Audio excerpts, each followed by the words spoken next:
Deixa eu clarear bastante o que aconteceu em Brazuela nos últimos dias. Desde os anos 90, a lei brasileira permitia que organizações representantes de aposentados fizessem o desconto dos beneficiários diretamente nos pagamentos do INSS. Mas, para que isso ocorresse, o beneficiário deveria autorizar a transação. Só que isso aqui é Brasil, fiote. O malandro vê uma oportunidade de meter a mão no bolso do coleguinha e ele não desperdiça. E assim, os descontos nas aposentadorias começaram a ocorrer em volumes maiores com o passar dos anos. Em 2019, Bolsonaro chega ao governo e se depara com uma série de denúncias de irregularidades nos descontos aos aposentados. E ele nem vai até o Congresso perguntar o que eles achavam que deveria ser feito. Ele chega na voadora com a medida provisória 871, que em seguida se tornaria a Lei 13.846. Essa MP, dentre outras coisas, determinava que os sindicatos que descontavam a grana dos aposentados deveriam, a cada 2 anos, fazer uma revalidação da autorização dos pagamentos. Tipo, chegar no aposentado e perguntar: você tá de boa de eu pegar a sua grana e encher o cofre do meu sindicato? E é agora que eu preciso encerrar de uma vez a conversa fiada do PT. E eu vou começar pelo início. Vamos reviver a votação dessa MP lá em 2019. Um dado importante que você precisa ter em mente antes de ver o vídeo a seguir é de que a CONTAG, a Confederação Nacional dos Trabalhadores Rurais, Agricultores e Agriculturas Familiares, está no epicentro dessa fraude que assaltou os aposentados do INSS. Dito isso, assista como o PT, o Partido dos Trabalhadores, se portou durante a votação da MP do Bolsonaro em 2019. Município distante do município, para chegar uma informação até ele, não tem sistema de internet. Quem faz a orientação, o acompanhamento desse agricultor é o seu sindicato. E o governo quer retirar os sindicatos deste apoio dos agricultores. Ou fica só a mãe ou só o pai, porque o outro já partiu. Por isso que nós do PT somos contra e vamos votar não a esse requerimento, a essa proposta, porque isso não ajuda o nosso agricultor. Isso vem para esculhambar a previdência dos nossos agricultores, vem para perseguir os nossos sindicatos dos trabalhadores rurais. Vem para perseguir os nossos sindicatos. E esse governo é contra a agricultura familiar, esse governo é contra a organização popular dos trabalhadores e o sindicato, seja de categoria que for, ela tem a responsabilidade de representar a sua categoria. Só vai votar sem verificação se houver a garantia que os sindicatos estejam inclusos nesse texto aglutinativo, o que não está presente na proposta de acordo. Tivemos alguns avanços, deputado Wilson, sim, no atendimento de algumas demandas das organizações sindicais, das bancadas de oposição lá na comissão. Reconhecemos que o entendimento que a CONTAG construiu aqui com alguns partidos, representa um avanço também no aspecto apenas que trata do prazo para o cadastro. Galera, a CONTAG, o Sindicato dos Trabalhadores Rurais, tinha uma influência tão grande naquela votação em que o PT se colocava em obstrução, que o Lira chegou a pegar o microfone pedindo que a CONTAG entrasse em contato com os parlamentares, avisando que estavam de boas, para que o PT parasse de defender o sindicato, suas atribuições e seus interesses. O Coronel Tadeu não chega. Era importante que os líderes da CONTAG, da FETAG, que participaram da confecção do acordo, pudessem se posicionar e cobrar dos deputados do PT, do PSOL e de outros partidos uma posição mais clara com relação a como esse caminhamento vai se dar. É importante que a CONTAG e a FETAG participem nesse momento da votação, entrando em contato com os deputados líderes desses partidos. E é interessante a gente se atentar que o deputado chega a dizer que não pode tirar o Sindicato dos Agricultores Rurais dos interiores de Brazuela fora, porque é justamente nele que o sindicato chega e a informação não. A fraude se dava através dos sindicatos que iam diretamente no INSS e embutiam um desconto de associação nas aposentadorias sem que o aposentado sequer conhecesse a entidade, sem que ele fosse sequer consultado. Beleza! Corta para 2025 para eu te mostrar como foi importante o sindicato chegar no interior, entre os agricultores rurais, onde a informação não chegava, mas o sindicato sim. Segundo a CGU, os principais municípios onde houve descontos de aposentados e pensionistas foram no Nordeste, estão no Nordeste, e principalmente na zona rural desses pequenos municípios, o que torna aí esse pessoal um alvo ainda mais fácil, eventualmente, para a ação aí dos fraudadores, né? Como se apura nessa investigação da Polícia Federal. A gente preparou, Júlia, uma tabelazinha para mostrar os municípios que são, no Piauí, Ribeiro Gonçalves, onde mais de 65% dos aposentados do município teve descontos na sua aposentadoria. Também Altamira do Maranhão, no Maranhão, onde mais de 65,26% dos aposentados tiveram descontos. Também em Pernambuco, município de Vertente do Lério, onde mais de 65% dos aposentados do município tiveram descontos no seu pagamento de benefício pelo INSS. Sobre isso, o que a CGU diz? É aquele trechinho que a gente estava exibindo antes. Vamos ler aquele trecho da CGU diz? Ela diz que nesses municípios a maior parte dos descontos beneficiou a CONTAG, como os municípios de Ribeiro Gonçalves, Altamira do Maranhão e Vertente do Lério, nos quais a CONTAG foi beneficiária de 89%, 84% e 91% do quantitativo referente a descontos implementados na base municipal, respectivamente. Pessoal rural do Piauí, Maranhão e Pernambuco. Nordeste, galera, áreas pobres dominadas pelo PT. Diga-se de passagem. Através da fraude da CONTAG, aposentados encheram os bolsos de sindicalistas pilantras por anos, por mais que as autoridades fossem avisadas, reavisadas e avisadas de novo. Sim, Carlos Lupe do PDT, ministro da Previdência Social, eu tô falando de você, mas eu já detalho melhor a sua, no mínimo, omissão. Vocês já viram essa tabela e eu vou mostrar de novo que, após a medida provisória do Bolsonaro, os roubos ficaram meio que estáveis em comparação a 2016, quando o esquema de fato começou. Mas note o aumento absurdo a partir de 2023, chegando a um assalto em larga escala em 2024. E o que foi que aconteceu nesse período? Em agosto de 2022, o Congresso flexibilizou a regra criada por Bolsonaro que restringiu o esquema de assalto a aposentados no INSS. Segundo a matéria, enquanto se votava o microcrédito digital para empreendedores, foi inserido um jabuti que iria relaxar para os bandidos dos sindicatos e INSS. Segundo fontes do Congresso, a pressão para esse relaxamento veio do Centrão e da base sindical do PT, já que a CONTAG estava diretamente atrelada ao Partido dos Trabalhadores, mas a outra protagonista do escândalo, a Conafer, estava diretamente ligada a parlamentares do Centrão.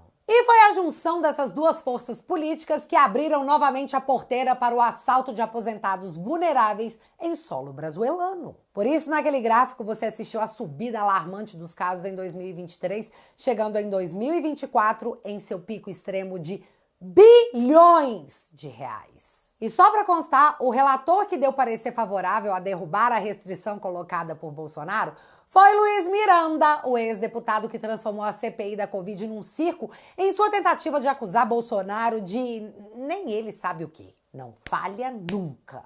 Um outro dado chocante é o Sindinap, o sindicato do irmão do Lula, o Frei Chico, em que a matéria do Globo diz que, especificamente no período da investigação, o sindicato do irmão do Lula bateu recorde de arrecadação com descontos de aposentados. Mas a Polícia Federal não acha isso suspeito e fez questão de deixar isso bem claro quando o diretor da Polícia Federal foi até o Instituto Chupa Lula, o ICL Notícias, dizer que, gente, o sindicato do irmão do Lula não está sendo investigado. Aumento de mais de 400% em arrecadação com aposentados justo no período em que o escândalo está sendo investigado. Mas não, o sindicato do irmão do Lula não chamou a nossa atenção não, tá? Tudo certo. Oi? Dito isso, o Marcel mandou essa aqui bem na cara do ministro da Justiça, o ex-ministro do STF indicado por Lula, Ricardo Lewandowski. Se liga, muito satisfatório. Por que o seu chefe da Polícia Federal deu entrevista a um meio de comunicação ICL, falando sobre as investigações em curso que, até onde se sabe, estão sob sigilo? Elas estão mesmo sob sigilo ou não? Em segundo lugar, senhor ministro, se elas estão sob sigilo, por que ele disse na entrevista que o Sindinap, cuja diretoria é integrada pelo Frei Chiquinho, Frei Chico, é isso? Irmão de Luiz Inácio Lula da Silva, Porque ele disse que essa entidade não estava sendo investigada.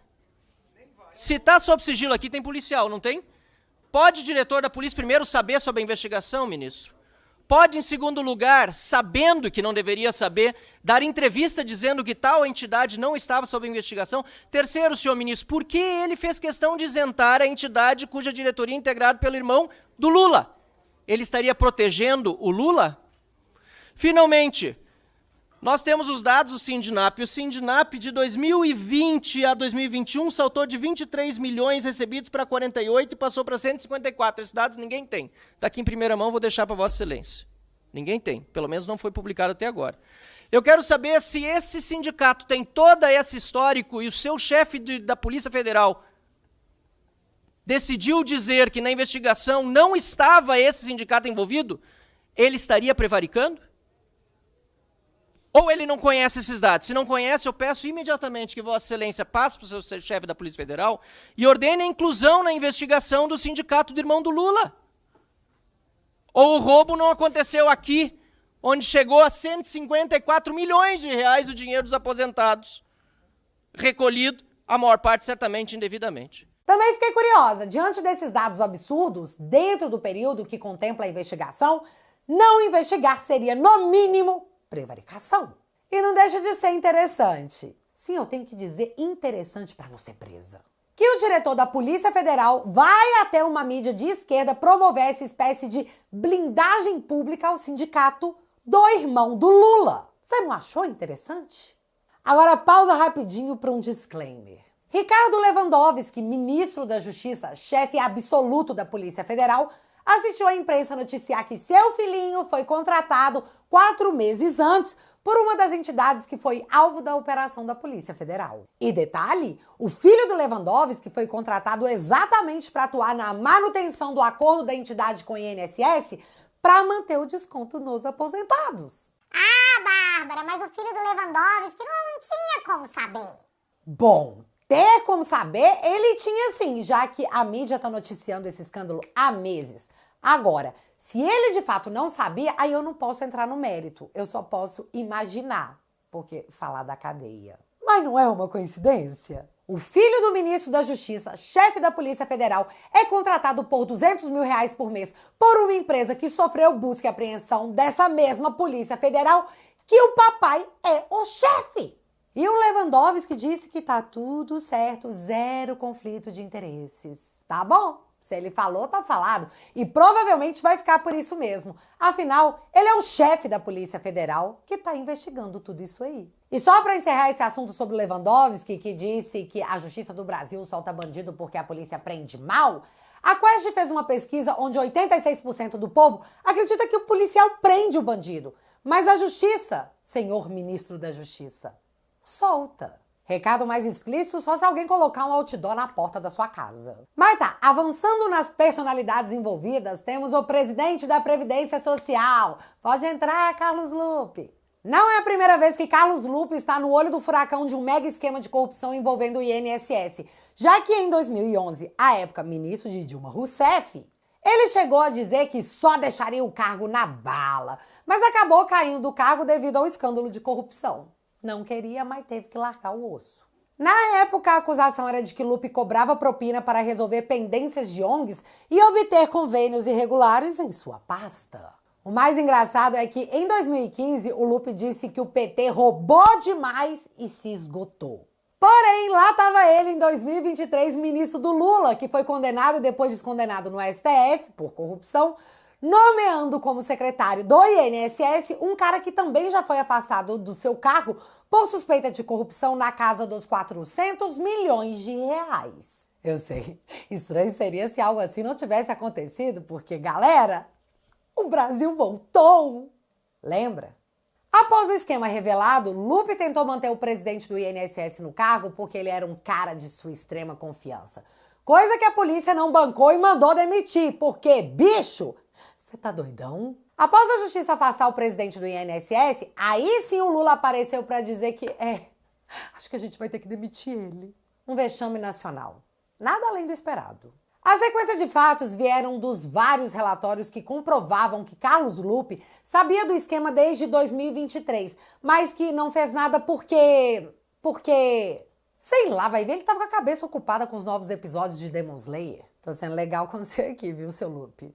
Só que ele dizer pra geral que sim, eu sabia e não fiz nada, criou uma tempestade perfeita. Porque, cara, a gente tá falando de aposentados sendo assaltados na pasta comandada por você. Fui surpreendido com o volume disso, porque sabia que tinha uma denúncia aqui, outra lá, a gente sempre soube no mundo, fingia que tem um 35 que anunciava isso, a gente recebia queixa, a própria plataforma do INSS aparecia algumas pessoas se queixando. Agora, nesse volume, nesse quantitativo, com uma organização, uma quadrilha verdadeira, eu tomei conhecimento agora e eu acho que isso não pode continuar. Lupe, é roubo de velhinho. Como assim você não fez nada? Você entende que, no mínimo, e olha eu aqui sendo legal de novo, você é um baita de um incompetente?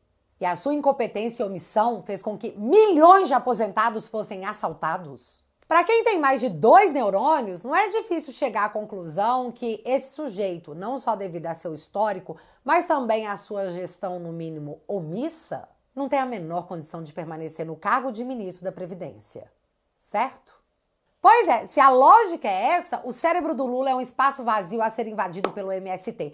Porque ontem a Gleisi, que também já foi acusada pelo Caiado de ser assaltante de aposentados... Gentileza. Que é isso? Um grande momento da política brasileira. Foi lá na Globo News dizer que não, o Lula não vai demitir o Lupe porque não tem nada contra ele nos inquéritos. E só para lembrar, não tem contra o sindicato do irmão do Lula também. Só não tem. Então tá tudo bem, gente. Esse assunto já deu. Vamos falar do golpe do Bolsonaro? E aqui, o Lula não pode demitir o Lupe porque ele é PDT, um dos poucos partidos da base do governo. Além do STF, é claro. E o medo é porque o PDT já deu o recado. Demitir o Lupe é demitir o PDT. Então o Lula vai entubar o cara na garganta de geral porque ele não pode perder a governabilidade. Que, aliás, ele já não tem. Por isso que ele governa com o STF. Que coisa mais deplorável. E por falar no governo, ele já está ensaiando uma reparação aos aposentados roubados. E olha só, você não vai ter nenhuma surpresa. O governo ensaia deixar conta bilionária da corrupção no INSS para aposentado. Tcharam! O governo está falando para geral que os aposentados assaltados serão ressarcidos. Mas... não sabe de onde tirar o dinheiro. E a matéria coloca que, muito provavelmente, o destino final dessa conta será os precatórios, onde a União, no caso, eu e você, vamos bancar. Um dia. Mas, como até o momento apenas 11 entidades são investigadas no esquema que ultrapassa os 6 bilhões de reais, eu acho que pode ter mais caldo na cana, já que a oposição conseguiu as assinaturas para se instalar a CPI do INSS. Porque o mínimo que a população merece é um escrutínio público de mais um assalto a seu povo já tão lesado.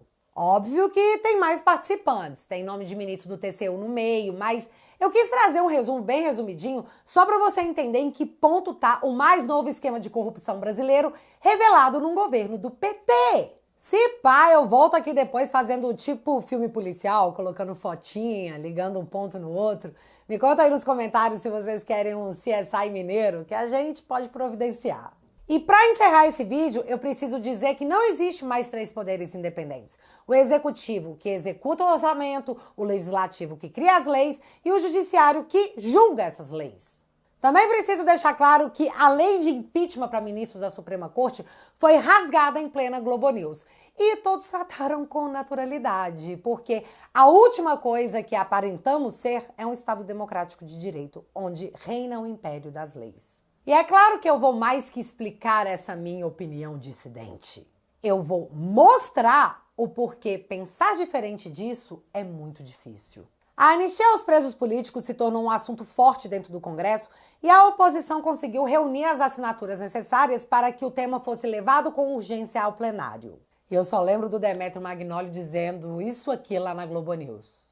Em primeiro lugar, independente das moças bonitas, da ingenuidade ou não dos parlamentares, se a oposição tem 267 assinaturas, é antidemocrático não pautar o projeto para ser votado no plenário. É antidemocrático, não importa o que alguém ache do projeto. Eu, por exemplo, acho um absurdo anistiar, né, os soldados rasos do golpe do 8 de janeiro. Eu acho isso um absurdo, porque isso seria dizer que o Brasil é um país sem lei. Mas é antidemocrático não colocar em votação. Você não pode, vamos dizer que não se deve colocar em votação projetos que você não concorda, mas deve se colocar em votação projetos que você concorda. Então, seria democrático que o Hugo Mota colocasse em votação. Após a oposição conseguir o número necessário de assinaturas, ou seja, a maioria da Câmara, coisas começaram a acontecer. Tipo, Hugo Mota ser convidado para jantar com Lula e ministros da Suprema Corte, passando pela Polícia Federal investigando emendas à cidade em que o prefeito é o papai do Hugo Mota, até ele fazer uma viagem internacional com Lula e com Alcolumbre para que eles estreitem a amizade. E, de fato, a anistia até hoje não foi pautada. Mas, como o caldeirão tá fervendo, coisas começaram a acontecer, como o Alexandre mandando idosos para prisão domiciliar e também a Débora, a cabeleireira, mãe de 2 crianças, para casa. Só que o Supremo não recua nunca. E nessa semana a Débora foi condenada pela primeira turma a 14 anos de prisão, no que se tornou matéria internacional. Só que o Supremo sabe que 64% da população brasileira não enxerga no dia 8 de janeiro uma tentativa de golpe. Ou seja, o barro não rolou. O que fez a sua aprovação despencar perante a opinião pública, segundo The Economist, alcançando míseros 12%. Algo realmente deveria ser feito, mas sem que a corte de magnânimos mostrasse que errei, fui moleque. E assim nasce uma aberração jurídico-política, que é a articulação entre Senado e ministros da Suprema Corte na elaboração de uma lei para reduzir as penas dos condenados. Então não, eu não falei errado. O STF está juntamente com o Senado elaborando uma lei. Presta bastante atenção no que você vai ouvir agora. É sério, só presta atenção. E eu anotei aqui, queria dividir com vocês a apuração. Acho que qualquer imagem, ideia de que o Supremo possa estar envolvido num acordo, o Supremo quer afastar. Porque publicamente isso é ruim. Como é que explica ministro do Supremo envolvido por negociação política com o Congresso se eles se dizem não políticos? E aí essa fonte estava me explicando que, na visão dele, ele acredita que há maioria para aprovar a anistia na Câmara e o Senado não queria ficar sob pressão, considerando que o ano que vem deve ter a renovação na casa de 2/3 da casa, ou seja, mais senadores à direita. E aí que eles acham ali, isso foi conversado dentro da corte, que isso poderia, por isso que eles estariam tentando esse acordo político. Mas ele desconhecer também qualquer acordo na linha do que o Paulo está falando. Otávio, boa tarde para você. Boa tarde. O Supremo não quer chamar acordo de acordo. Tudo bem, faz parte, a gente até entende. Lógico que não é um acordo formal, mas são conversas, porque a anistia foi barrada, porque seria uma afronta ao Supremo Tribunal Federal. E essa foi a saída política, como o Erval disse, uma saída política que sim envolveu ministro do STF, não todo mundo numa sala, negociando, como se faz na política, mas com consultas, com conversas com emissários, e o próprio Barroso foi ao jornal O Globo e disse em entrevista que a Câmara tem total liberdade para fazer, que deu um sinal verde ali para a ideia. Há um incômodo com a palavra acordo, tudo bem. Então, Andréa Sadi e Otávio Guedes, há um incômodo em chamar um acordo de acordo entre a Suprema Corte e o Senado Federal, porque é um crime passível de impeachment de ministros da Suprema Corte exercendo atividade político-partidária. Aí não pode chamar o acordo de acordo, senão como é que faz?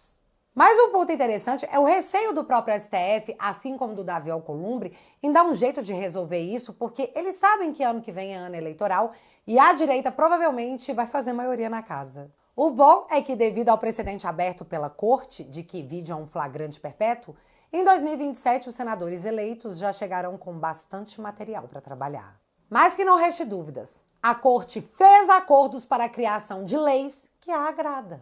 E quem disse isso foi a Globo News, eu tô só repetindo a informação, então por favor não me prende. Tivemos outras coisas importantes acontecendo, tipo o Sérgio Tavares contando na comissão lá no Senado que o Tagliaferro tem medo do Alexandre mandá-lo de Vasco pelas coisas que ele sabe e quer revelar. Um ex-funcionário do TSE dizendo que seu ex-chefe, que é um ministro da Suprema Corte, quer mandá-lo de Vasco por coisas que ele sabe e pode revelar. Como é que isso não é um escândalo? Brazuela, bebê. Brazuela. Mas esse será tema para o próximo vídeo, porque, como já dizia o próprio Alexandre de Moraes, de tédio, ninguém vai morrer. Então se inscreve para não perder as cenas dos próximos capítulos.